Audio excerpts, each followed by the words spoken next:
Today, I once more have a special guest on the podcast. The person not only known for providing about half of T90's YouTube content, but also for his unique fast castle all-in strategies. Welcome, Red Phosphoru. Thanks for being here. Yeah, thanks for having me. Your strategies are the reason I invited you to the podcast today. Not only are they entertaining to watch, they also seem to split the player base into those who are fascinated by what you're doing and those who are of the opinion that the game isn't supposed to be played like that. Yeah, I'm very familiar with that. Yeah, my co-host is one of the latter ones as well, but I think we're going to come to that. But before we start talking about all things Fast Castle and how to play it, or maybe even how to survive against it, I want to know a little bit more about you as a person and also as a player. So when did you start to play AoE2? Looking at your YouTube channel, I noticed there is a lot of Minecraft content to be seen there. Was that a parallel thing or one after the other? No, that was definitely one after the other. I played a lot of I did a lot of like technical Minecraft, which is making builds, making constructions and redstone creations. I've always liked building things, and I like building things in Age of Empires too. I like building build orders and things like that. So there's a similarity there, but that was well after. I stopped playing Minecraft a long time ago, honestly. But yeah, well after. And I started playing Age about 2 years ago. And yeah, I've been watching Age for a really long time, like 7 years. But I never had the bravery to get into playing multiplayer. It's hard to start. It's easy to watch. It's hard to start. Yeah, that's true. Yeah, and then one day a friend invited me to play a team game, and I started playing. Oh, so no childhood memories of the campaigns? You started all in competitive? Oh, absolutely. I played, I actually, it's the same friend who I used to go over to his house and watch him play Age of Empires over his shoulder. And I would play too, but mostly I'd just watch. So it's funny. I was a viewer in my childhood. I'd watch my friend play. He'd play like, against the AI and wall the whole map with stone walls and put bombard towers behind. I have very fond memories of watching games like that. And then I watched kind of in my in my college years, and then I watched as an adult, and then finally I started playing just a couple years ago. That's very interesting that you started to play a couple years ago. I always figured you'd played longer, and what we currently see you doing is just the product of you being bored by the meta and now trying something new. But it seems like that's just your thing from the start on. So how did you start? Did you start right into the competitive ladder, or did you practice build orders first? Yeah, I think the first thing I ever did was I was just playing like a custom scenario versus my friend, like on Arabia. And I loved anti-meta strategies. I watched a ton of Huang before I ever started the game. And I watched, I think, some Hera videos about, I don't remember who it was, maybe Hera, maybe Viper, about the Lithuanian instant drush. So I tried. Oh, yeah. That was the first thing I ever tried, which is, in hindsight, is such a funny thing because that's such a hard thing to do. Yeah. Yeah, and I just remember walking my militia into my friend's TC over and over again and loving it. I was like, oh, I'm doing the coolest strategy. So I started very noob, just like that. Those are my first games. And then I continued to play anti-meta. I never played meta, which is very different than how most players play. I never was like, oh, I'm going to learn some build order. So eventually I moved on to like 5 man-at-arms, into full Stonewall, into longsword spam and Castle Age. And that took me to about like 1600 elo with Malians. Not bad. Yeah. Some people remember me for that. They're like, oh, you're the guy Malian longsword rushing. I'm like, yeah. It's not a bad strategy. I've even done that strategy at 2K too. It's a fair strategy. I feel at a lot of levels there are no bad strategies. As long as you have one strategy, no matter what it is, you're better than your enemy. Yeah, exactly. Having a game plan is the most important thing. Yeah.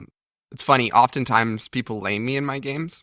That's very common. I also lame a lot because I believe the best counter to laming is laming. Preventive counter in that case. Yeah. Anyway, what was I saying? And often when they lame me, I feel a little comfortable because sometimes when people lame me, it's telling me they don't have a plan. They're like, I hope this lame ends the game, and I win.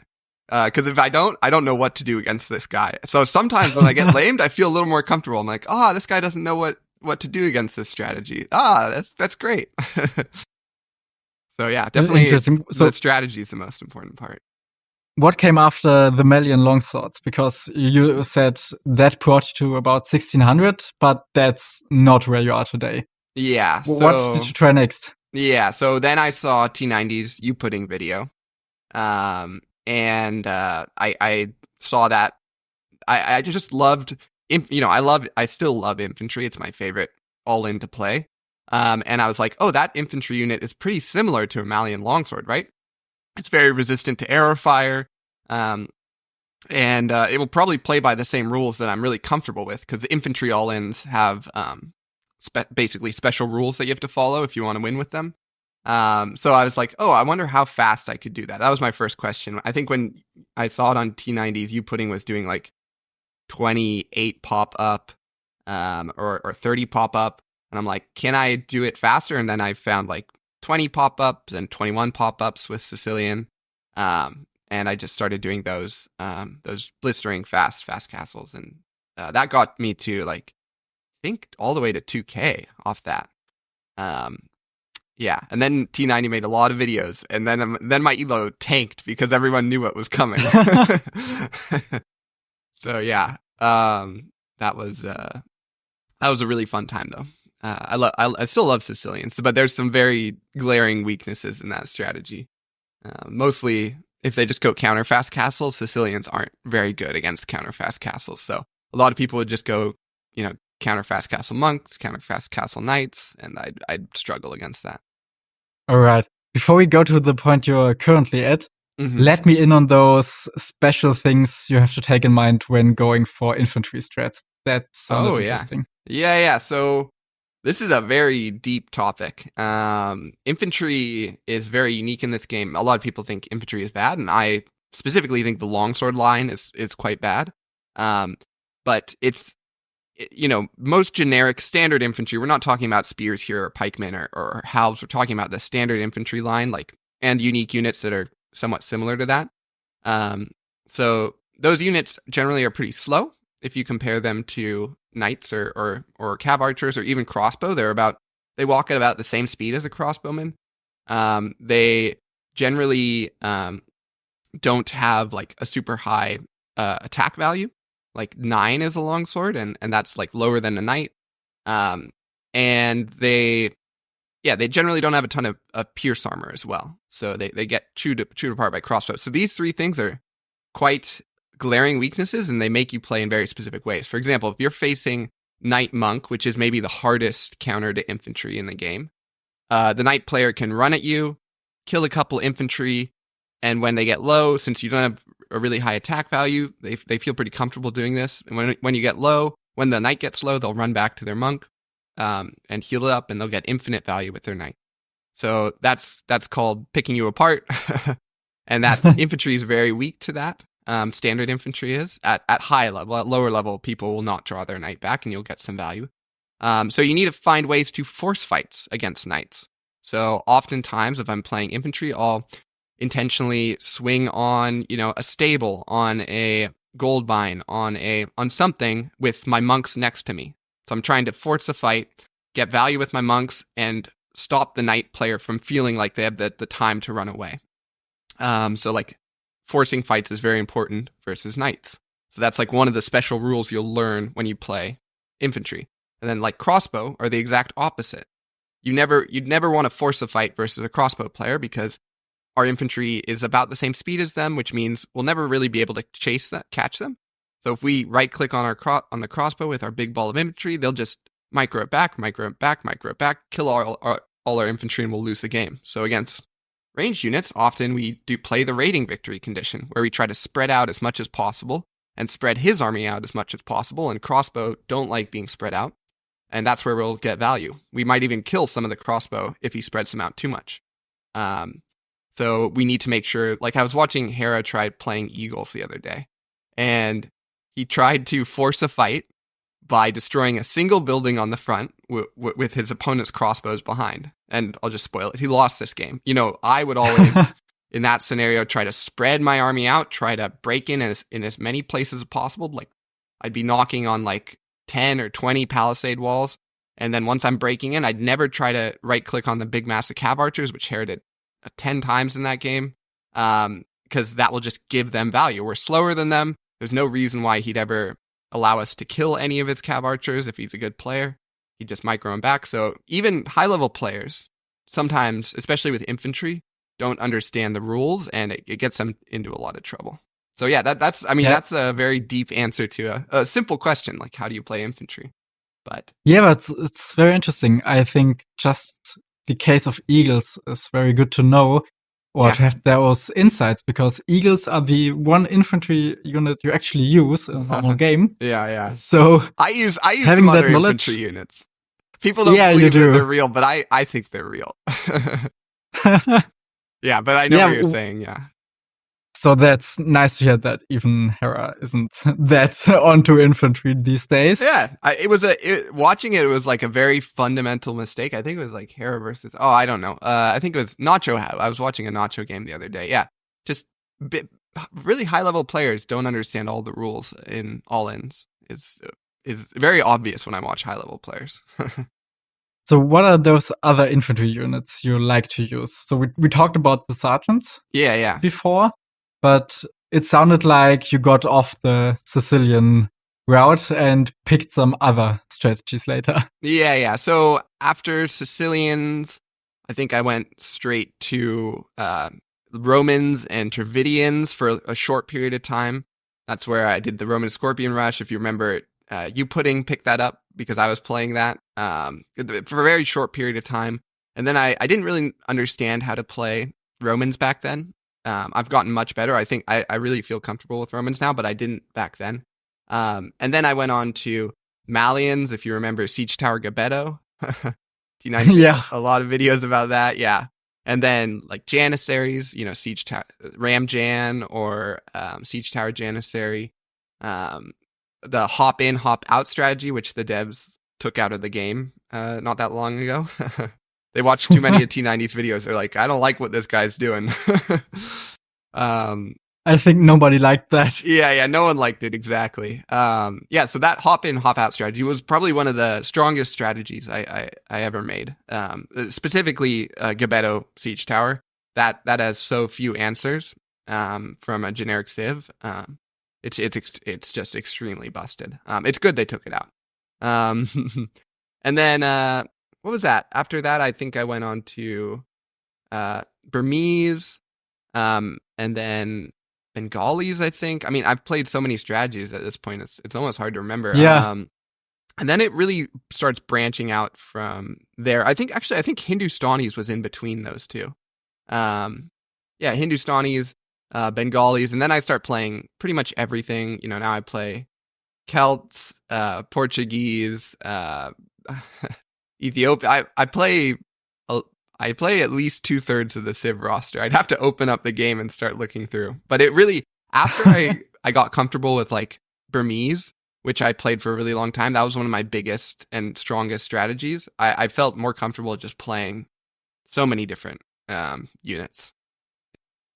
Is there a specific reason you ended up with the fast castle off-meta strats? Because off-meta is one thing, but it's another thing to decide that you will always go fast castle for it. You could also say, all right, I'm gonna play full feudal every time. That's off-meta as well. Oh, yeah. No, there's a very good reason for that. So, fast castles, this is kind of like the fundamentals of why a fast castle is good. But they give you tech advantage on your opponent.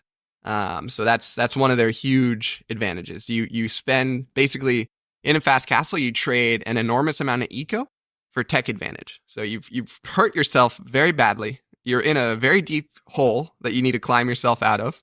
And you do that using your tech advantage or your timing advantage.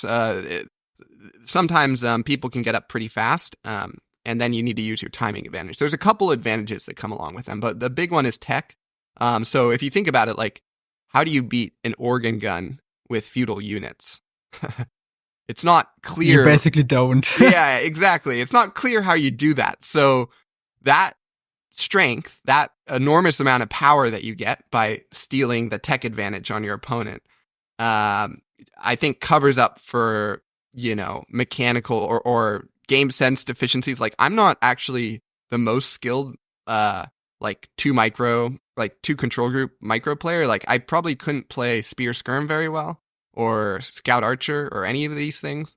I honestly, I like single unit comps because that's the easiest type of comp to micro. And maybe just one or two monks mixed in because those are pretty easy to micro as well. So like keeping it simple and keeping tech. I want all the advantages I can get, basically, because I'm not the most skilled control group player. I'm not super good at definitely not feudal micro. That's for sure. All right. Yeah, so that's why all-in feudal didn't appeal to me. I don't get this huge advantage just by choosing a strategy. If you think about it, if we both open feudal, like that in theory, that's like equal. That's like just kind of a battle of skill, right? Yeah. So I don't see any quote unquote advantage there for me. I'd rather choose a strategy, that instantly gains me some large advantage. Have you ever, out of pure interest, tried to play meta?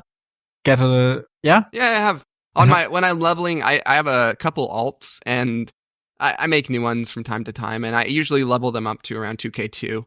And I usually play just like my worst strategies that I can think of, like I'll Persian Elephant Rush or I'll Teutonic Knight Rush. But the last time I leveled it up, I was like, I'll just play meta.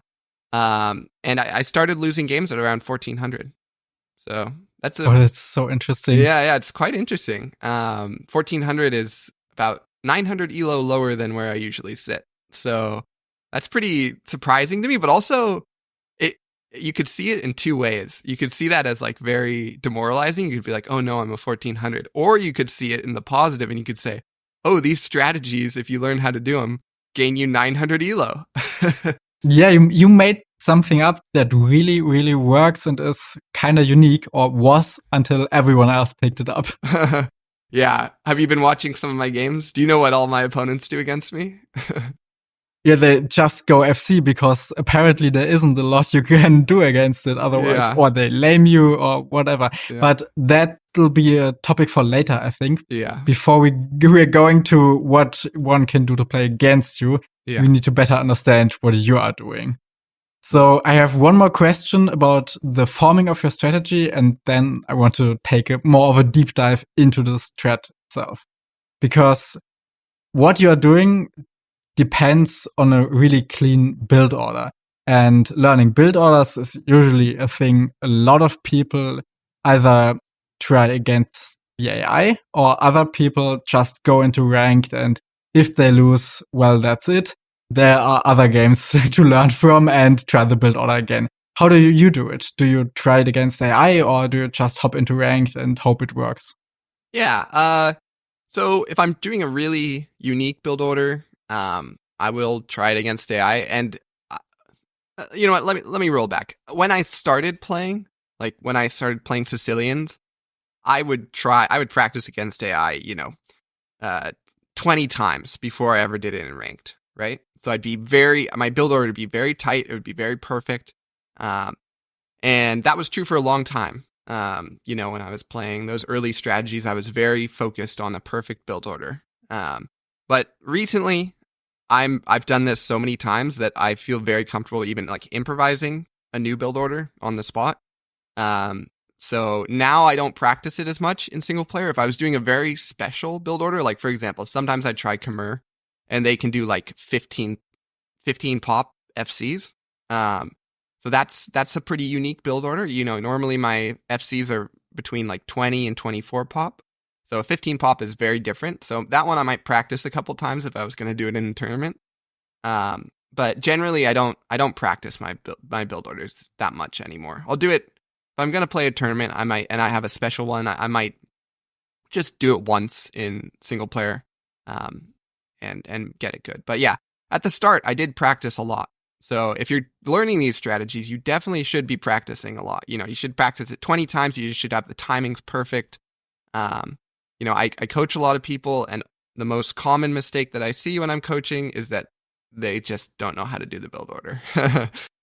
So yeah, if you're picking these up, definitely spend a lot of time in single player working on them. All right. And everything else about how to execute it will come to now. Your strategy itself. How would you describe it in a few words? So the overall thing you're doing, what is it like? Yeah. So this is honestly a very deep question. You can see it. There's a lot of depth to it. So this is an all-in. So what an all-in is, it's a fast castle all-in.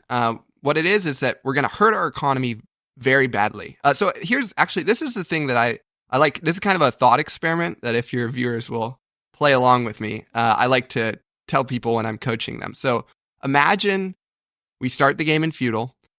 Both our opponent and I start the game in feudal with one villager. And we have the option to either play feudal or click up to castle age. Imagine if we chose the option to click up to castle age. So castle age takes about 6 villagers worth of time to research. So when we got to castle age, we'd have 1 villager and our opponent would have 7. And they'd, of course, be making some feudal army with those 7 villagers. And we'd be making it with we'd be making our organ guns, our scorpions, whatever we're going to go into, we'd be making that with 1 villager. So if we think of this as like an eco war, like how well does our eco trade versus their eco? We have the tech advantage, we're making organ guns or whatever. And they have the eco advantage. So this is very true in all of my fast castles. Not this extreme. It's not 1 villager versus 7, but it is, 20 villagers versus 35. So a very big discrepancy in the villager count. So in this extreme example of the 1 villager versus the 7, our military would have to trade 7 times as efficiently as theirs. So there is no unique unit in the game that trades like that. Organ guns are maybe the best unique unit, and they trade like 2 or 3 to 1 versus feudal scouts. So even organ guns, which are, again, the best unit to trade with in the game, wouldn't be able to overcome this eco deficit. And that's why I don't do really blistering fast castles. For example, that Khmer fast castle that I was talking about, that 15 pop one, it's actually really bad because of just this basic reason. Our eco is going to be so far behind that we, even with tech advantage, even if we get Roman Scorpion or Khmer Scorpions on the field or whatever, it just won't be able to trade versus their eco. And so that is the basics of a fast castle. You've put yourself in a hole, you've gained advantage, and now you're going to be trading versus their feudal armies with an advantage. Now, most of the time I do like 23 pops. So they're going to have like 30 vills when they get to castle age. So I only have to trade like 1.3 to 1. And that's pretty easy to do with a lot of unique units. So Rambai can do that. Organ guns can do that. Roman Scorpions can do that. A ton of things can do that. So that is what underpins kind of all of that invisible math that no one ever thinks of, is what underpins all of these fast castles. And the thing that you need to realize is that even if they don't kill any villagers when you're going to castle age, even if you place all your farms and you have really good efficiency, you're behind simply because when you go up to an age earlier than your opponent, you'll have fewer vills working when you're going up to that age, which means you'll have less resources collected. So one of the biggest mistakes that I see in these strategies when people fast castle is they don't understand that they're behind, they're in a hole that they need to climb out of using their tech advantage, even if they've done everything perfectly and lost 0 villagers. So there's a lot of this invisible stuff behind the fast castle that make it both hard and it's very comfortable for me to. I feel very comfortable in that hole because I love using tech advantage to win the game. But yeah, that's the that's kind of the invisible strategy behind a fast castle. These advantages and your disadvantages, and understanding those really well is probably the hardest part of doing this stuff. Yeah, it really is, because if your units don't do anything, if you're better techs, but you don't do anything with it, that's just losing position from there on, because you don't have the eco. Yeah, even if you've done everything perfect, lost 0 vills, doesn't matter. They went up much slower than you did, which means they had lots more villagers working, which means they'll just have more res, and you'll probably die to night spam or really anything. You could die to, in theory, even the unit that you counter. Like you could die to crossbow with organ guns, just because you didn't deal any damage. It's as simple as that. Yeah. Yeah. So, in summary, we learned it's all about gaining technological advantages and then also using them. Yes. And that could be done with a lot of different units. What I think of first when thinking about your strategies are, for some reason, the Bengalis with their ratas and organ guns, of course, monks sometimes, but I think those are the top ones. And then, because I saw all your coaching to Sorrentine, also the Hindustanis with their Gulam, which is really strong as well. So we see there are a lot of options, a lot of things you can go for with that strategy. But is there something, or are there concepts that work for all of them? Or does every single of those civs need their own build order? I mean, I do a pretty basic 23 plus 2. The plus 2 part of that build order is there's a question mark over that. It depends on how much feudal pressure you're taking. It's either going to be plus 2 or plus 0. If you take a lot of feudal pressure, you're going to do plus 0. If you take almost none or very light feudal pressure, you're going to be able to do a plus 2. And I do that for a ton of my FCs. For example, like the Bengalis and the Burmese, those build orders are exactly the same.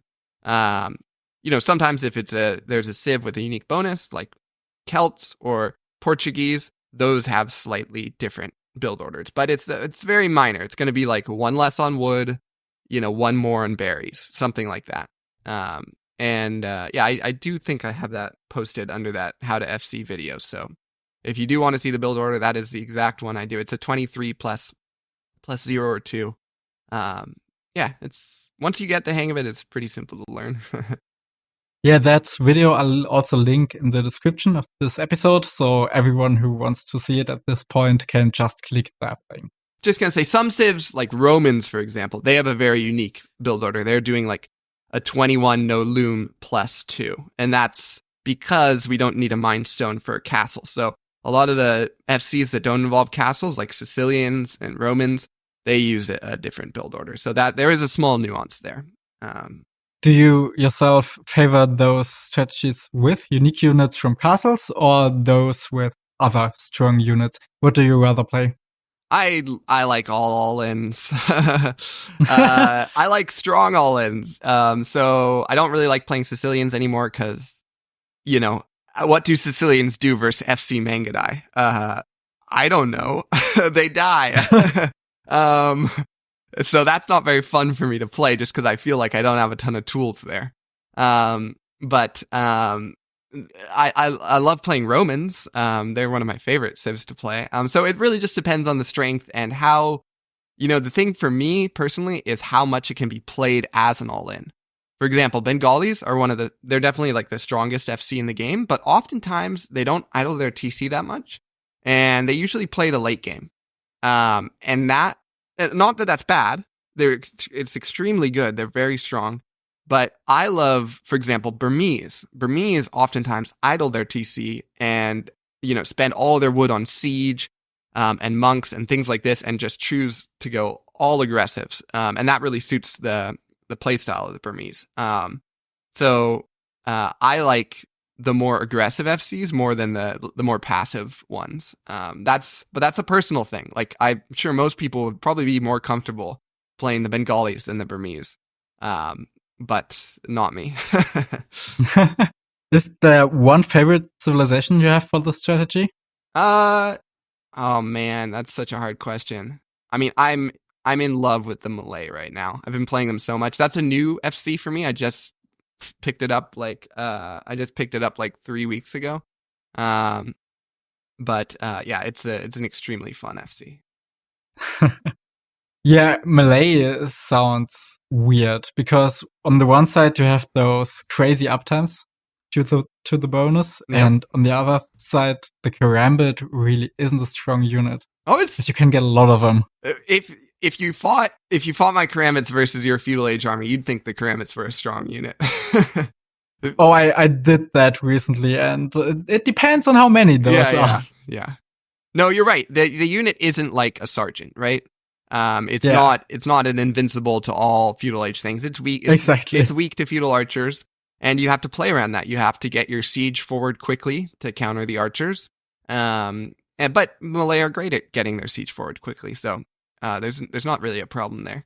It's such a fun FC. And then the mind games in the counter FC. So when someone goes FC Mangadai against my melee, I'll usually do like a blistering FC. I'll do like a 19 of like not a 19 for the melee, but 19 for everyone else. So like a really, really fast castle, and like go what I call castle killer FCs. So these are like you build 1 or 2 siege workshops forward, and you're aiming to kill the vills, your opponent's vills, while they're building their castle. So you're predicting that they're going to go FC Mangadai, and you're going to make sure their castle doesn't even go up. And those mind games are really fun to play. I've been doing a ton of castle killer FCs recently, and those are very fun. And then with the new ballistics, you can transition even if they do get the castle up, but you've dealt like really good damage. You killed like 10 vills or whatever. Then you can just go straight ballistic scorps, and it will beat Mangadai. So it's great. I love the new changes. Yeah, those castle killer FCs are especially good for you because you can just guess that all of your opponents will also go FC. Yeah, exactly. Yeah, no. If you're running into feudal army, it will get difficult, probably. Absolutely. If my opponent, so my opponents very rarely go feudal against me now. But if you were just picking up these strategies, you don't need to know anything about a castle killer FC, because your opponents won't be going FC Mangadai against you 80% of the time. They'll be going, feudal age against you 100% of the time. So yeah, it's definitely, that's a me specific fast castle. I don't teach anyone that I coach these castle killer FCs. They're not valuable. So if someone were to pick up your strategies, which civ would you recommend to learn first? Yeah, that one's easy. As long as they're below 2K, it's going to be the Hindustanis. The Hindustanis is so forgiving, and it requires such, kind of low amount of unit control. If you think about it, like, if I'm playing, like, Gebetto, if I don't look forward and all of my Gebetto run into a TC, I've probably lost the game. If I'm playing Hindustanis and I'm on Ghulam, and I'm not looking forward and all my Ghulams run into the TC, that's probably fine. They're pretty resistant to TC fire. So that's what I think of when I think of teaching kind of more beginner level strategies. Like, can you just let all your units run into a TC? If yes, then it's probably going to be a pretty good strategy for beginners. That's why Sicilians, I started with that, because Sicilians are the same way. They're pretty forgiving. One day someone made the math about skirms, how long they take to be killed by TCs. And mostly it's worth to have them stand under there, because the resources your enemy doesn't collect in that time are worth it. And it may just be the same with the Ghulam. Yep. I love that sort of invisible math. I used to think about that a ton when I was playing Malian longswords, because, oftentimes I'd be playing players who maybe only have fletching and not bodkin, and I'd think, oh, is it worth it for me to run under? And I'd do that sort of math, and usually it is worth it. Just to like take TC fire and just idle the TCs. Yeah. So for someone who's new to your strategy and maybe wants to learn it, could you just guide us through the ages and what in every age we want to do and focus on what is important? Okay. Yeah, that's pretty simple. So Dark Age is really about executing that build order. That Dark Age in many ways is both the hardest and easiest age. It's definitely the most important age. That's hands down. So if it's really easy because you can just practice this build order, 30 times in a single player. And if you feel really comfortable playing, this is a tip that I give to people that I coach. If you feel really comfortable doing your build order in single player, but you feel really nervous in multiplayer, just turn your speed in single player to fast speed. And you'll do it in fast when you're practicing. And then when you get into a ranked match, it will be normal speed and it will feel really comfortable. So in many ways, that's why Dark Age is so easy, because you can just practice it over and over again.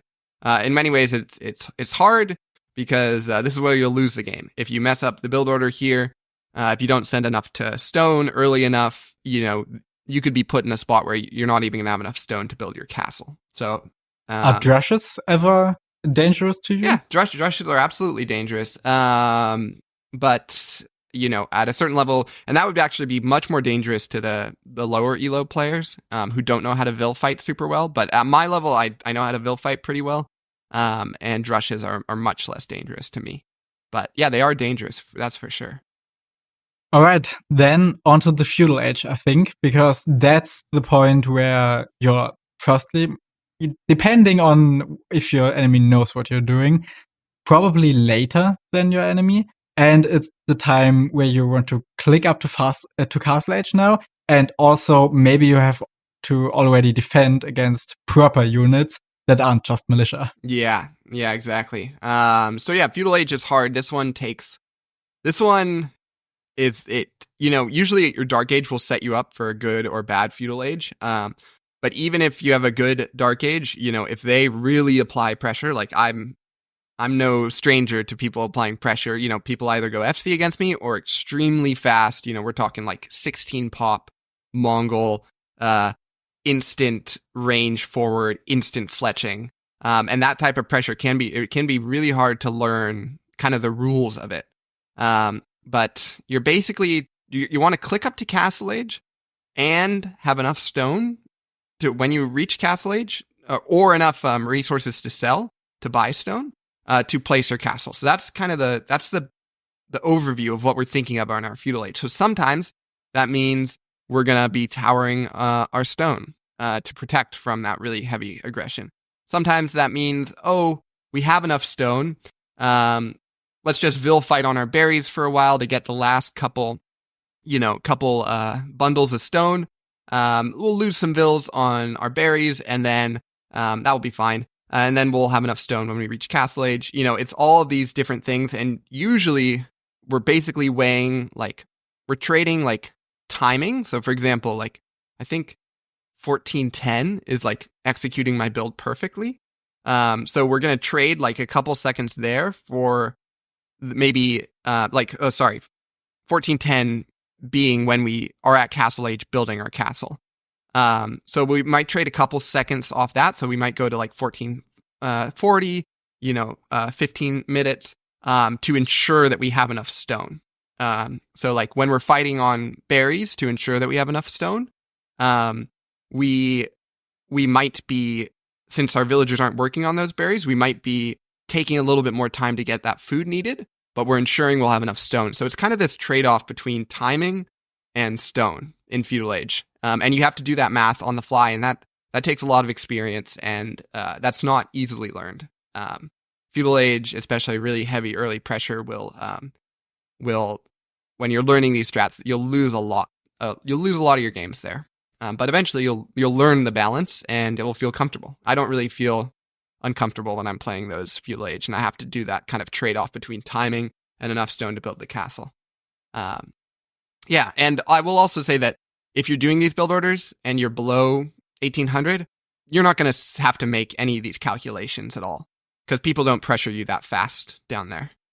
This is really only for people, these kind of trade-offs that I'm talking about are only people above 1800 that have to think about this. If you just get the build order down, execute it perfectly, you'll have no need to think about any of this. Since stone is so important, do you ever build towers? Is it worth it, or does it take away too much of that resource? Yeah, I absolutely build towers. That would be, usually I build towers. The faster the pressure comes in, the more likely I'll be building the towers. And especially with archers, right? Against scouts, you don't tower that often, because they can usually just dive the base of the tower and fight you. But archers don't feel comfortable doing that. So yeah, if they're doing really fast archers, I'll probably be towering pretty much every time. So but also it depends on if my stone's in the back, because I'll only ever be towering my stone. So yeah, it really depends on the map gen too. Okay. And the berries, you never tower. I've never towered. What if berries. you don't get your resources in? So the food in that case. That's not a big deal. So if they're pushing you off berries, if you're fighting on berries, they're probably not fighting you on stone at the same time, which means that we could potentially, if we think our stone is going to be safe, we could sell 300 stone and buy 100 food to recoup that. But that is a very risky play to do, especially for newer players, if they are not certain that they're going to be able to have enough stone to build their castle. If you're selling stone, you never really want to buy it back. If you ever find yourself selling stone to click up to buy food, and then you buy it back at a later stage in the game, you've made a mistake. So I would only do that if I was really confident that they wouldn't go to my stone. For example, I'll give you an example. Oftentimes, the most common opening that I see, or one of the most common openings, is like 3 scouts into fast castle themselves. So my opponent will go 3 scouts, and then they'll overload gold and buy up castle age really quickly after that. And I call that executing a steal. They're basically stealing. They're saying, I want to do a little damage in feudal, and then I want to get to castle age really fast. And I call that strategy a steal. So in that strategy, they might be fighting on my berries with those 3 scouts, but I'll just fight them and whittle them down. And then once I whittle them down, maybe I'll lose a couple of vills. They won't feel comfortable fighting anywhere else, on my stone, on my wood, nowhere else.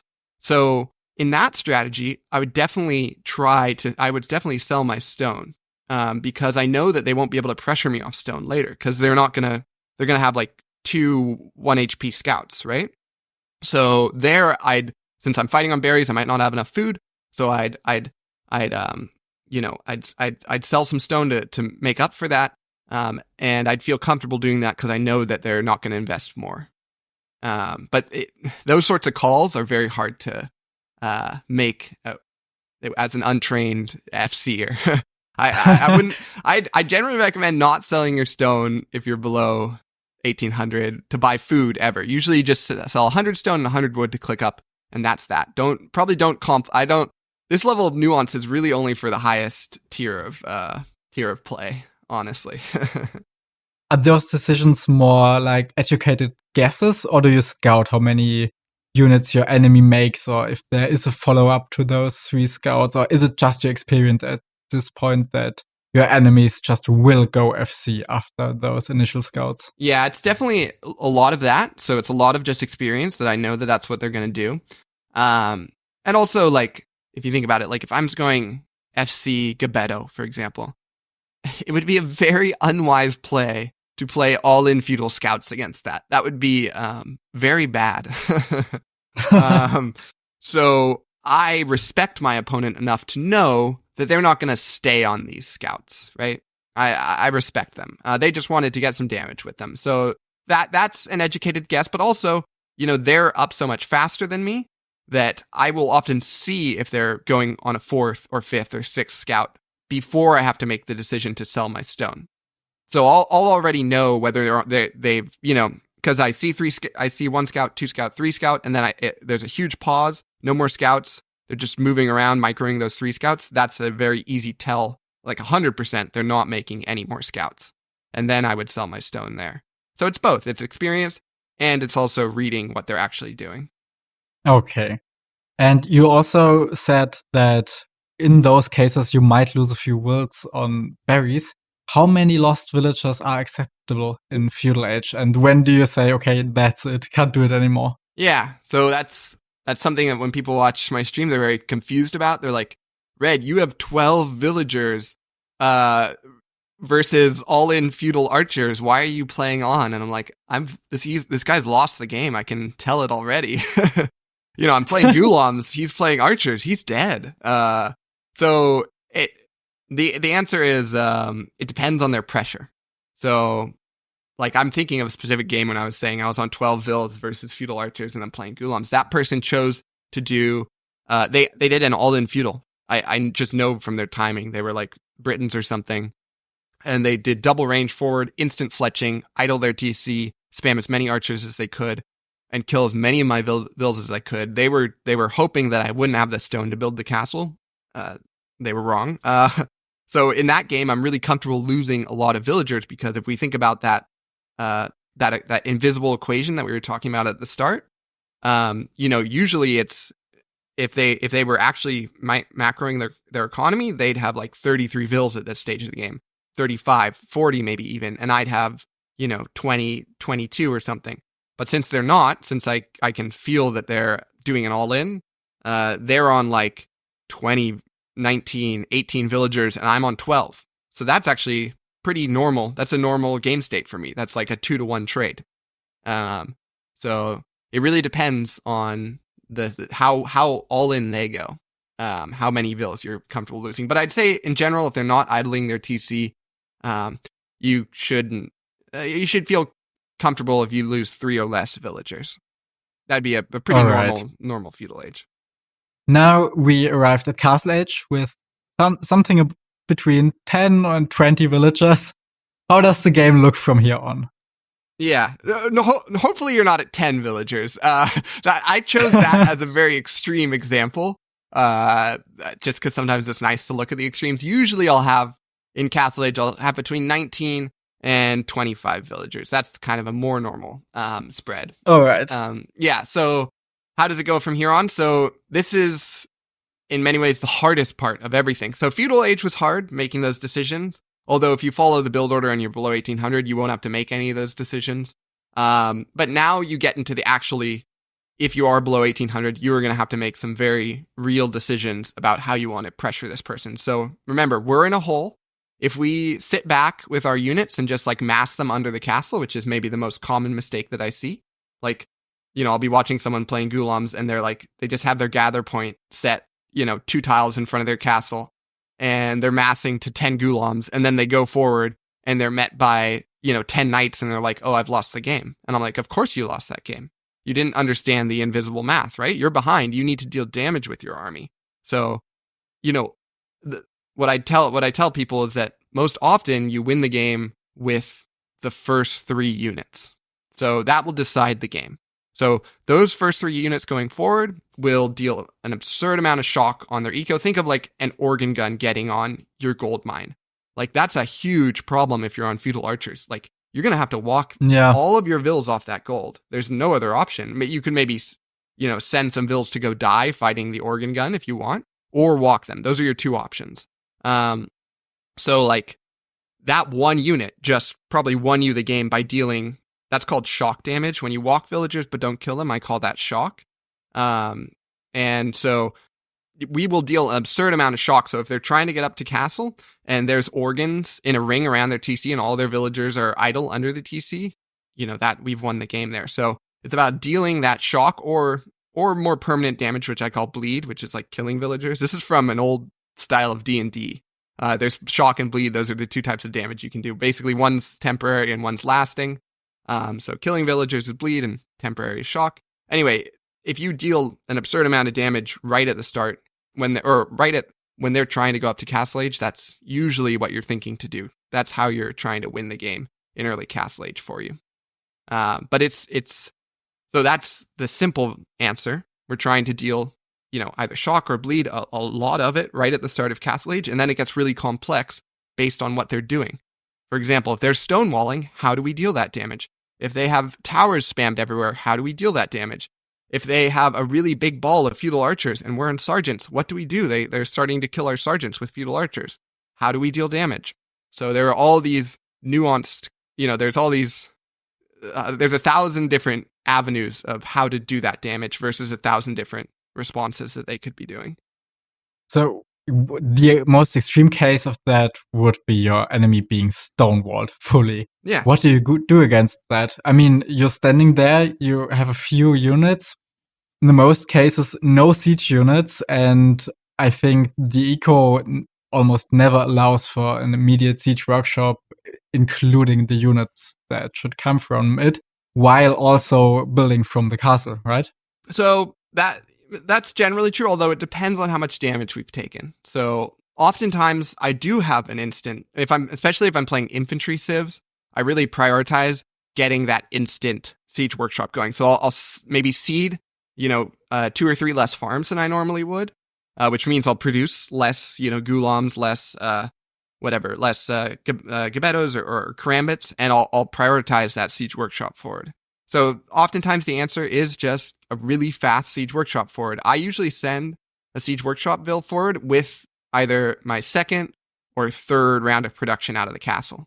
And that's really fast because I'm often doing strats with like infantry that they produce pretty quick. So that's like, after the castle goes up, that's only like 20 seconds after it went up that there's a Vil walking forward. So you absolutely have to do that. Sometimes you use a petard there, right? Depends on if you think the petard will get there safely. And it depends on if you think they're going to be in castle age really quickly. Because if they're going to be in castle age really quickly, you're going to need 2 petards. So there's some math that goes on there. It's often thinking like that. So if they do stonewall you out, and let's say you're not super skilled and you haven't gotten that siege workshop forward and broken them open and won the game, you still have one more advantage at this stage of the game. So we talked about you have the tech advantage, but if they're able to stonewall you out and get to castle age themselves, you've now lost that tech advantage, right? Now they have, in theory, similar tech that you do, but you do still have one thing. You have a mass advantage. So let's say you're playing gulams. The correct answer to gulams is knights. So if you break in right at the start of castle age, like let's say, this is something I do often when I'm playing gulams, I often get a siege tower and hop over their stone walls. So let's say I get that siege tower and hop over their walls right when they just hit castle age. They slowed me down a lot because I wasn't in there dealing damage to them in feudal age, but I do get in right at the start of castle. They have 0 knights on the field. And I know this because they just hit castle age. So their knights are in production, but they haven't come out yet. And so I can use now my timing and my mass advantage. I have 12 gulams, they have 0 knights, to, go right click on their gold mine and kill all the villagers there. And if they're sloppy, they might send their first 2 or 3 knights to fight my 12 gulams. And that would be a really favorable fight for me. And then I'd snowball from there.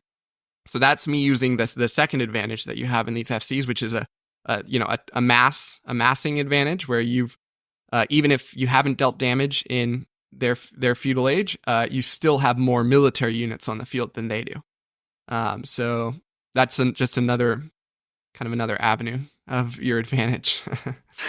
Yeah. Do you always go immediately to your enemy's base, or do you sometimes take the time to clear some remaining forces in your own base? Yeah, that's a great question. That's, again, a nuanced answer. I'd say the most basic answer to that question is if your opponent is threatening to stop your production out of the castle, in any reasonable amount of time, let's say in 6 or 7 rounds of production out of that castle, if they're threatening to stop that production, you're gonna need to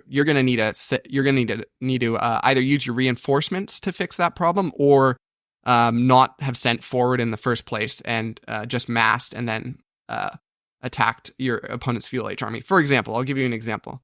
A lot of people like to what I call the bluff against my fast castles. So what calling the bluff would be, and by the way, this is a great strategy at low elos if you're trying to counter the fast castle that your opponent's doing. So if they're going FC Gulam or FC Organ Guns, do this one trick and they'll hate it. It's pretty simple. You just you get your feudal age army. Let's say they're on Gulams and you have a bunch of scouts. You mass that up and you place a tower on ranging their gold. So they just placed a castle next to their gold, and now you place a tower ranging that gold. So that's forcing a fight right at the start of their production cycles out of the castle. So they're going to have like 2 Gulams, and they're going to have to send all of their Vils out to fight the tower and fight your scouts, and you're going to get a lot of value with your scouts. So that's a scenario where I would never send my Gulams forward because they're threatening to take away my gold access, which would kill an FC Gulam. Like that would kill my production out of my castle really fast. But let's just think of a different scenario. Let's say they're on archers and they're kind of maybe just picking away at a wood line and not towering your gold or your wood. And you could just like shift your vills to maybe the other side of the wood line, to prevent that chip damage that the archers are doing. I'd, in that scenario, send forward 100% of the time, all of my units. I'd probably clean those archers up with like the 4th or 5th round of production out of my castle. So I'd have 3 units forward, and then the 4th and 5th would deal with these pesky archers. So it's all about, you send forward 100% of the time, unless they're going to stop the production out of your castle. That's all that you're thinking about. Okay, and now that we are talking about stopping the production, that depends on how your eco looks. And how does your eco look like if you're going for those crazy fast castles? Is there even an eco to talk about, or is it just all in gold and the market will do the rest? So they nerfed that strategy, which I've found has actually been a huge buff for my fast castles. Because I've hit my elo high after that change, just because my opponents, I told you about stealing earlier on in this episode where you make like three scouts and then you put everyone on gold and try to click up really quickly after your feudal pressure. So it's more expensive now. Yeah, that's worse now. So I usually don't buy that much food in my fast castles if I'm doing them well. But my opponents do. So that actually hit my opponents a lot more than me, often. Although it depends on what fast castle I'm doing. For example, Burmese, that's a wood gold unit. My eco is probably going to be a bunch of people on gold and a bunch of people on wood. And Burmese are really good at ending the game with a bunch of people on gold and a bunch of people on wood, because they're pretty much always with the Burmese, you're either going to be playing Mangonel Arambai or Ram Arambai or Scorpion Arambai Redemption Monk. Those are probably the only 3 comps you're ever going to play, and none of those comps need food. So in that fast castle, I'm going to have very few farms. Maybe 2, 1, 0. But if I'm playing Bengalis usually like building vills. This is a slower paced all in. And they usually like sending those new vills to stone, because oftentimes with Bengalis, you kind of just make units out of your castle, make vills, send them to stone. When you get 650 stone, you drop another castle forward on their face, and that will usually end the game. And Bengalis play really well like that. So in that FC, I might have, 6, 8, 10, 12 farms to maybe get a couple upgrades on my Ratha and keep vills going to stone. So, it really depends on the FC. Okay. And depending on how your eco looks like, what about your first castle? Are there best spots to put it on? Yes, that's an easy answer. So you want to place a castle, usually touching your main gold. If your main gold's in a really crappy spot, then you're going to place it maybe touching very close to your wood line, protecting maybe a secondary gold. But you're generally looking to protect your main gold and the wood line next to your main gold. And if you've done your Dark Age build order correctly, the lumber camp that you placed in Dark Age will be on the wood line that's near your main gold. So it's usually protecting wood and gold. Very simple answer. All right. Yeah, perfect. That's what you like on Age of Empires too. Simple answers, because there aren't a lot of them. Yeah, exactly. So our eco is protected by the castle, and the units are running forward. What are the first places you look to hit with the first rounds of production you get? Yeah. I like this. Very in depth. If I have an option, I'd love to hit their gold. But sometimes for example, I fight pretty much 50-60% of my games are against Mongols. And Mangadai are good against a lot of the units that I make, just because Mangadai are a great unit in general. So sometimes I'll try to focus on the stone. If I think they're trying to get up to Castle Age and place a castle, maybe I'll hit the stone first. It really depends, but the really simple answer there, I think we can do a simple answer, is you find damage where you can. So let's say we're playing Gulams, and we're running around his base. Maybe he's stone-walled. He's smart, and he's res-walled with stone walls, his wood line. Maybe he's red-walled his gold. Maybe he's even res-walled his second wood line with stone walls. That's a really smart play. There, I'd just start killing vills on farms. I'd play kind of like how you play with Scout Cav in Feudal, where you kind of run in a tangent to the TC to take very little arrow fire, and then you kill a villa on a farm. So I'd start doing that.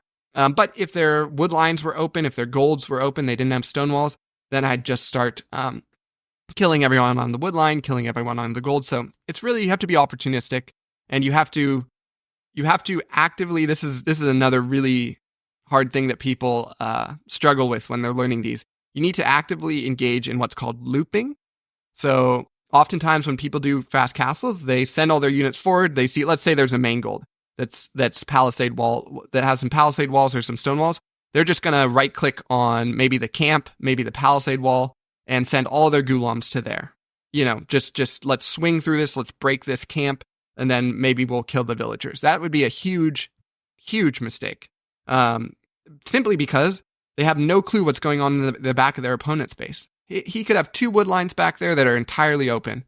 And we're since we're swinging on this one camp, we're not dealing any damage to those back wood lines. So the first thing you need to do is loop. You need to surround your opponent with your units. Like, think of making a full circle around their TC and figuring out where all their vills are, and then we'll be able to make an informed decision on where we need to hit. So yeah, basically you find damage where you can, but most importantly, you figure out where all your opponent's vills are. Because if we figure out where our opponent's vills are, we can walk them all. For example, if you're playing organ guns, like, they can't res wall out organ guns.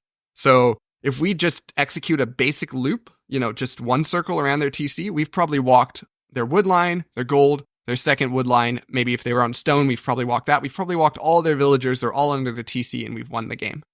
So looping is one of the hardest things for beginners to learn, because they just really like to get stuck on the front of their opponent's base. And that's a really bad habit. Yeah, it truly is. It's the same when on higher levels, or in generally when you see a castle, you always want to get rid of it instead of going around. Yes. I can completely understand why people are doing that. Yeah. So if your enemy survives that stage, which sometimes happens, from what I've seen, the games get really, really messy. Mm-hmm. What are your priorities then? Yeah, so in a way, same priority that it's always been. We need to be producing out of that castle, assuming that the unit is valuable. So for example, Burmese have an amazing unique unit. It's called the Arambai. It's really, really good, except when your opponent gets onto archers with ballistics. So if they get onto cav archers with ballistics, or crossbow with ballistics, it becomes a less valuable unit. It's not totally useless in that scenario, but just much less valuable than like a scorpion would be there, or a redemption monk would be there. So assuming that your unit is valuable, we want to keep producing that, and then we generally want to, give ourselves tools to accelerate the game towards its end. Remember, they have much more economy than we do. Even if we've dealt a lot of damage, they have much, much more economy. So we need to be ending the game as quickly as we can. So oftentimes that means mixing in siege. It might be, depending on your civ, like Bengalis like to mix in a quick castle drop on the front. There's a lot of different avenues, but you need to be thinking about your victory condition in the next 5 minutes. So that's always what you're doing. You're trying to literally destroy their TC, walk them onto the map, kill all their villagers, whatever it is that will end the game in the next 5 minutes. That's what your mindset should be always. Okay. Yeah. So with that in mind, how long do your games usually take? They're very fast. That's why I have so many games. They're extremely quick. I think they're, I don't know, like 25 minutes long on average, or like game time minutes, which is, I think, like 17 minutes or something in real time. They're pretty short. Is Imperial Age usually something you consider, or is it, if I have to go there, it's basically over? No, there are some strategies that play towards Imperial Age often. For example, Portuguese organ gun play. You go to Imperial Age, not every game, but I'd say every third game, and usually you're winning the game in Imperial Age with Portuguese. But that is very specific to the Portuguese. Most of my FCs, they end the game in early to mid Castle Age. So it's really dependent on the civ. Yeah, like Romans, for example. This is why one of the reasons I love them. Romans, the game never go on past 25 minutes. You've lost the game if it's gone on past 25 minutes. But don't worry, you win most of the game, so you're all good. That's nice. So I think we're done with your side of the game. Or are there any more things we should know about the strategy? Yeah, I'd say if you're learning this, this is one of the realizations that I've recently had. This is entirely different than the skill set that you've learned previous to like all the skills that you've been building, playing scouts into archers or whatever you're playing. Those are going to become not unimportant, but there will be a different skill set that will be much more important. So you have to learn an entirely new way to basically play the game. And also, like, even where your focus is. So a lot of people, when they do these FCs, they spend 80% of their time looking at their eco and 20% of their time looking at their military on the front. If you think about kind of the theoretical that we started with, where we're in a very deep hole, and the only way to get ourselves out of that hole is to use our military to deal an absurd amount of damage on the front, you see that if you spend 80% of your time looking at your eco, that's a really bad idea. You really want to spend 80% of your time looking at your army forward and figuring out how to get maximum value with that army, how to walk as many villagers, kill as many villagers, destroy as their TC. That's what you want to be focusing on. So it's a completely different mindset. And, I have the reputation as being kind of a noob at the high level because I never look back at my own eco. So, I'll lose 5 vills on a wood line to their starting scout because I just never looked back at the wood line, right? But that is actually a strength. It's both a weakness and a strength, like a lot of things in Age of Empires. But that is a strength because it meant that I was looking forward that entire time and probably killing 2 wood lines worth of theirs, So you really need to develop a kind of it's kind of intuitions and intuitions that are completely different than the normal way that you play Age of Empires. Yeah, and I think that's the point where people say that what you're doing isn't how the game is supposed to be played. Because if I think of myself, for me, it's the other way around. For me, 80% of the time is in my eco, if not more, because I feel most comfortable when I can fix my villagers and just send military forward with a gather point, and whatever they'll do, it'll be fine. I can send more. Yep. And that's exactly not how you are playing the game. Yes. But I'm still extremely fascinated by what you're doing. That's why you are here today. And I always think I want to learn what you do, but then I think that's gonna be very frustrating and I'll drop so much elo. Yeah. Maybe I'll need to do what you do and take another account. Let's see about that. But what I want to ask, what do you say to those people who think that you're breaking the game, that you're playing it in a wrong way? Yeah, I've heard that for a lot. I used to say that I'm agnostic on it. Like I'm willing to be swayed either way. Like I don't have a really solid opinion on it. Because there's not very many people doing this, right? It's like me, Huang, You-Pudding sometimes does it, but You-Pudding mostly just plays standard. There's very few. Yeah, and then there are all of the imitators on the other levels. So yeah, you are the known people. But people like myself, around the 1800 level, we play against people that play your strategies as well. Those people just aren't known to the public. Oh, okay. Yeah, so it's super interesting. This is like a game balance talk. And like, it's, I came from competitive FPSs, like Overwatch and things like that.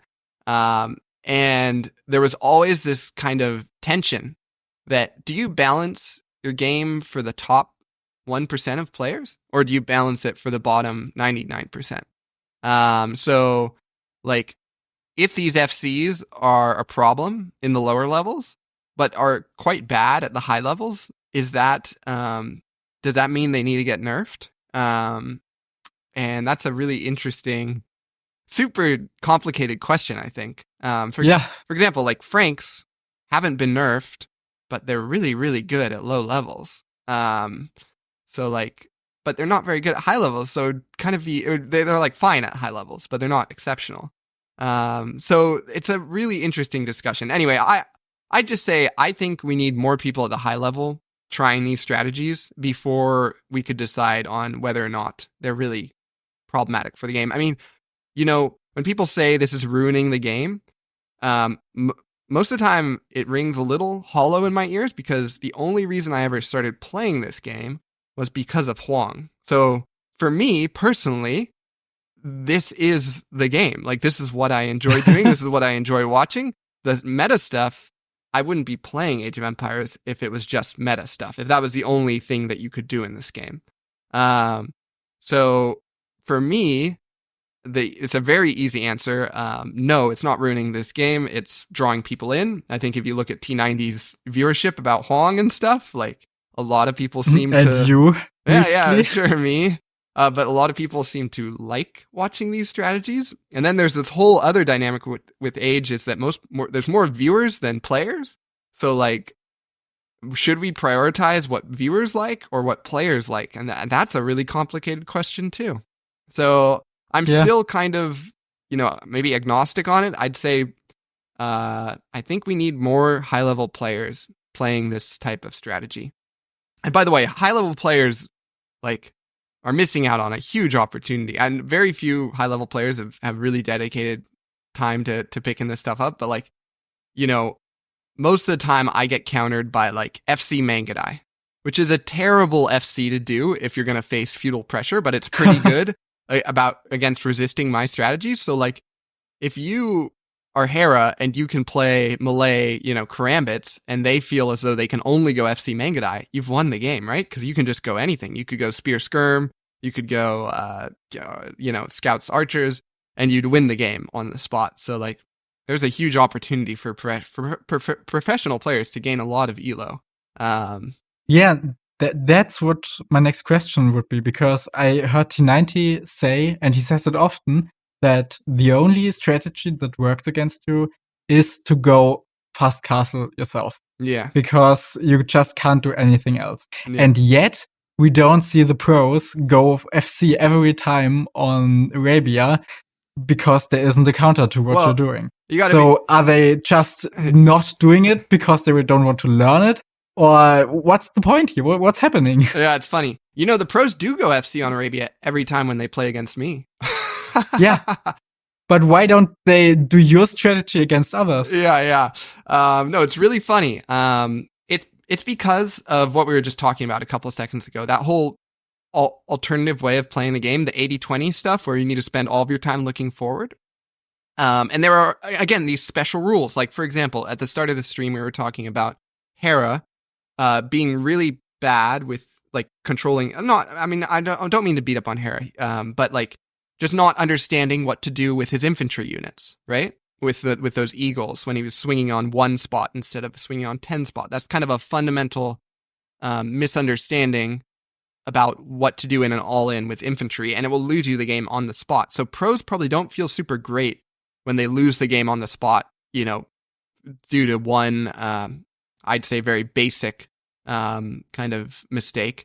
So they don't feel, I've tried teaching pros and they make that same mistake that I just told you. They swing on one stable with all of their karambits instead of spreading them out, getting a siege tower, trying to break into getting a petard, getting into the base because they need to know that their victory condition is raiding.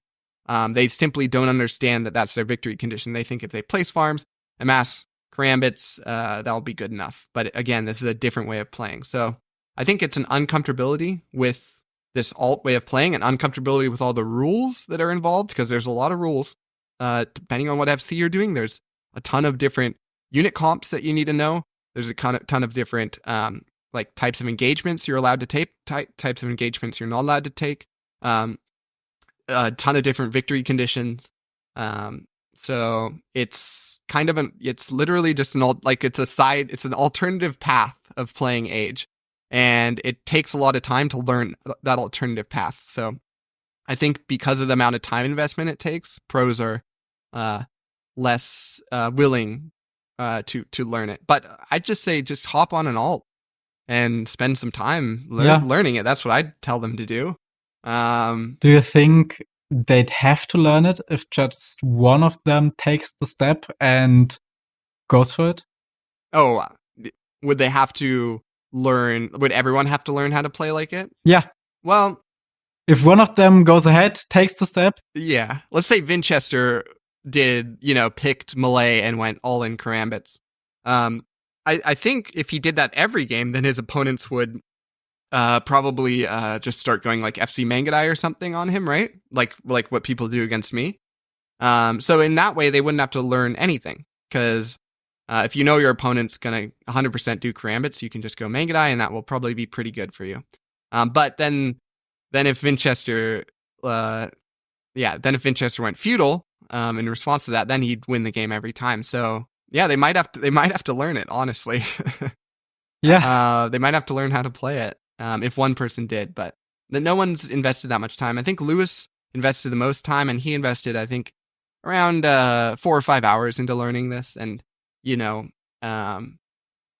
think Survivalist invested the most time. I think Survivalist has invested like 10 hours. But even like 10 hours is a very, very small amount to learning in a completely different way of playing the game. We're probably talking 50 plus hours to really have a good grasp of it. Yeah, sure. Because as you said, it's just a completely different way to play the game. So now let's switch sides here. If you had to play yourself, what strategy would you pick? Well, I'll just tell you, I play myself all the time. The most common thing is either FC Mangadai or FC one of my FCs. So like FC Ratha, FC, what are they called? Gulam, FC, I fight my own FCs all the time. So yeah, if I was fighting myself, what FC would I pick? Or what strategy in general? Yeah, you mentioned the tower thing before. Is that a thing you do every time? It really depends on what you're facing. Towers are sometimes fine. I'd say in general, they're much weaker than people think. For example, if you're going towers against like Conks or Arambai, I'm just going to play Ram Conk, and I'm just going to dive the tower, and you're going to feel very uncomfortable in that scenario. If you invest too much into towers, they're very exploitable. You have to do a mix. You have to play like towers and a lot of archers to stop me from diving them, and then that can work. But again, it's all very nuanced, and if you just rely on towers, you're probably gonna lose the game if they're smart. But at lower elo, I'd say just spam towers. That would be a good advice, because people who are doing my strats at low elo have no clue. I've learned this. They have no clue what to do against towers. They feel very uncomfortable against them. So spam stone walls, spam towers. Those sorts of things really screw up people. But at a high level, that will stop working for you.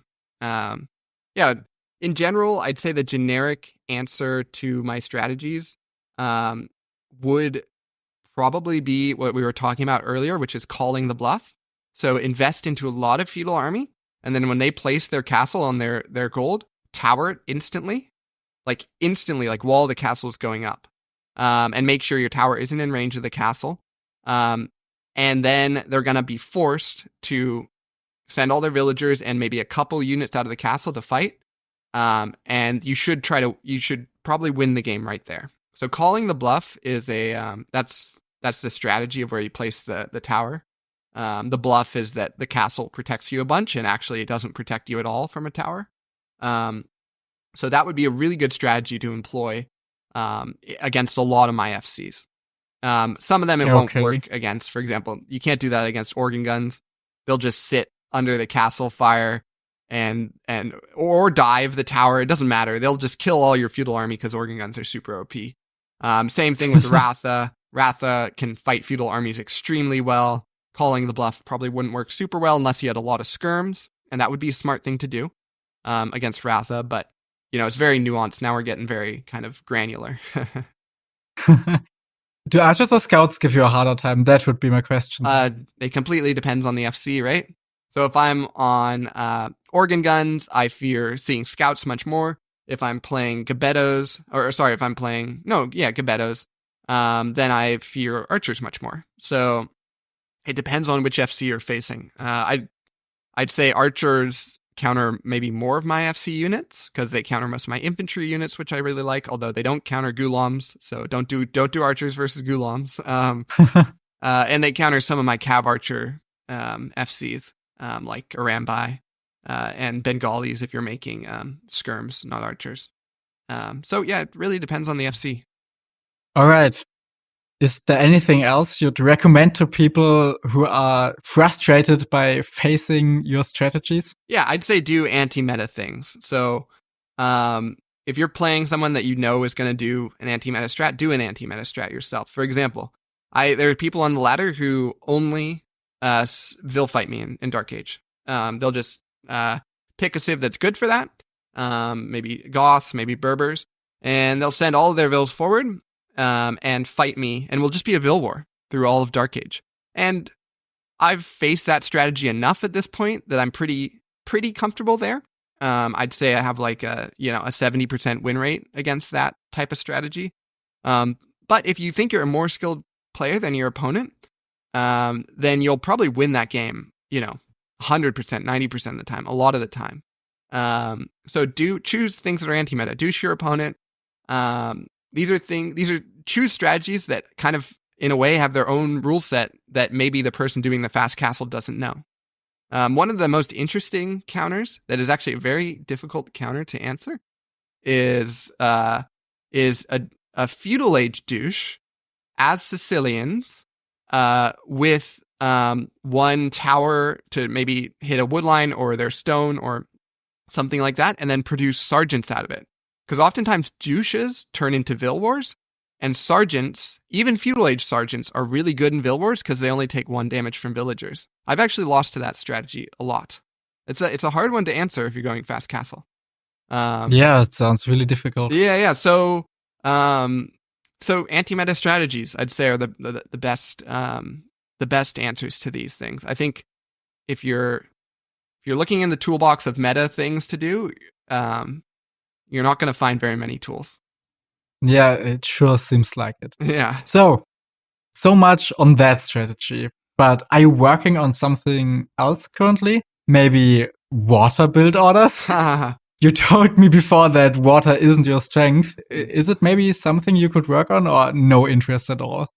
I don't know. I don't have any interest in water. I mean, it kind of comes back to that thing that we were talking about, like, why don't you do all in feudal? It's just because, like, there's not a ton of, space there. Because, like, I can't game timing advantage. Like, I can't game tech advantage, which is a really cool and nuanced part of this game where you can, like, hurt your own economy to gain a tech advantage. I can't really gain tech advantage. And there's the tools that you would gain from tech advantage. For example, let's say I did like an 11 pop or a 15 pop Khmer feudal all-in scouts. Like, Khmer would probably be the civ to do, very unique things with. You just can't really deal that much damage with scouts. That force multiplier that we're talking about, the 1 to 2, trading 1 to 2, scouts just aren't that good. They're not very good against villagers. They'd probably just fight you and you'd lose. So I think the same thing's happening on water, where whatever advantages you can gain from doing these kind of tech advantage strategies, they're just very small and modest. But I haven't played water, so maybe I'm wrong about it. Yeah, and on land, something you're currently trying that is new? I mean, I've just been really going deep with the Malay. That's new for me for the last 3 weeks. And it's a really, really fun civ to play, and there's a ton of things that you can do. But I've also been I've worked on strats that you guys haven't seen on T90 strategy or channel, like Bulgarians. I have some fun Bulgarian builds, and probably Bulgarians and Malay are my 2 newest strategies that I've been working with. All right. And when it comes to tournaments or your rating, do you have any goals? Yeah, I don't really have tournament goals. I sign up for tournaments I'm gonna have fun in, and actually, that's kind of an overstatement. I sign up for tournaments that people invite me to. like who message me in Discord and say you should join this. And that's pretty much it. I don't know. I'm not super interested in tournaments. They sound like a little bit of fun for me, but the place where they don't sound like fun is like when the map pool has hybrid or water maps in them. And I if my opponents pick that, I'd probably just resign right at the start, and that wouldn't be a very good viewing experience for anyone. So no, surely not. Yeah, so that doesn't sound very fun to me. So that's kind of what keeps me from entering a lot of tournaments, just the hybrid maps and the water maps and closed maps, of course. If I'm playing a closed map, I don't like that very much either. I really only have like one or two strategies that I like to do on Arena, and I don't really like to play Arena that much. So the next King of the Desert will be your tournament. Yeah, exactly. Well, though, I need to figure out how to sign up for these tournaments. I've only ever played show matches that I've been invited to. So yeah, I definitely need to figure that out. Yeah, I'm sure you can do that. Yeah. So that'll be it from my side. I will link everything from your YouTube to your Twitch and also the specific Fast Castle video you mentioned before in the description of the episode. Is there anything else you'd like to mention and to like our listeners to know about? I'd just say try Fast Castles. They're very fun. I just try to sell them on doing some Fast Castles. Yeah, if you're a low elo, try some Hindustanis. I think you're gonna like it. I really enjoy it. Yeah, I don't have much to say. Just try crazy things. I don't know. That's always been what I enjoy in Age of Empires. Perfect. I had very much fun talking to you. Thanks for being here. It was a pleasure. And I love seeing you in the King of the Desert next year. Cool. Ja, thanks, Felix. Das war sie, die große Folge rund um alles über Fast Castle und Red Phosphoru, All-In-Strategien. Ja, alles, was gerade eben so in ist, so was hier so die Runde macht in der Community und was einem gefallen kann oder eben auch nicht. Ich hoffe, ihr habt ein bisschen was Neues gelernt. Ich hoffe, es war interessant.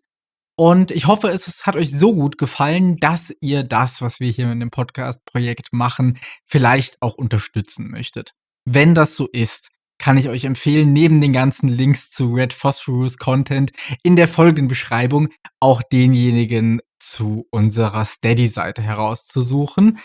Da kann man uns monatlich ein bisschen Geld geben und bekommt im Gegenzug dafür Zusatzfolgen. Jede Woche gibt es nämlich für unsere Bäcker noch eine weitere Folge, entweder über den aktuellen Map-Pool oder über Kampagnen, manchmal auch ganz andere Spiele, irgendwelche Themen, die uns sonst interessieren. Alles Mögliche taucht da auf. Es lohnt sich in jedem Fall. Und was zu lesen gibt's außerdem auch noch. Und zwar ausführliche Dossiers und Cheatsheets zu den Zivilisationen, zu Build-Orders und bald auch zu Maps. Ja, und wenn ihr noch mehr über uns wissen wollt, die Homepage ist der richtige Weg dafür, www.startthegamealready.de, selbstverständlich auch in der Folgenbeschreibung verlinkt, ebenso wie unser Discord-Server, wo ihr mit uns und anderen netten Menschen über alles rund um den Podcast Age of Empires 2 und ab und an auch andere Dinge diskutieren könnt. Da spielt sich immer alles Mögliche ab. Und vor allem findet man da auch regelmäßig sehr nette Menschen, um mal zusammen Teamgames zu bestreiten. Ab und an findet man, naja, Christian nicht so oft, aber mich findet man dort auch ab und an, um mitzuspielen. Ja, ich kann es nur empfehlen, kommt auch daher. Ich hoffe, ihr hattet Spaß mit der Folge und wir hören uns dann beim nächsten Mal wieder. Bis dahin.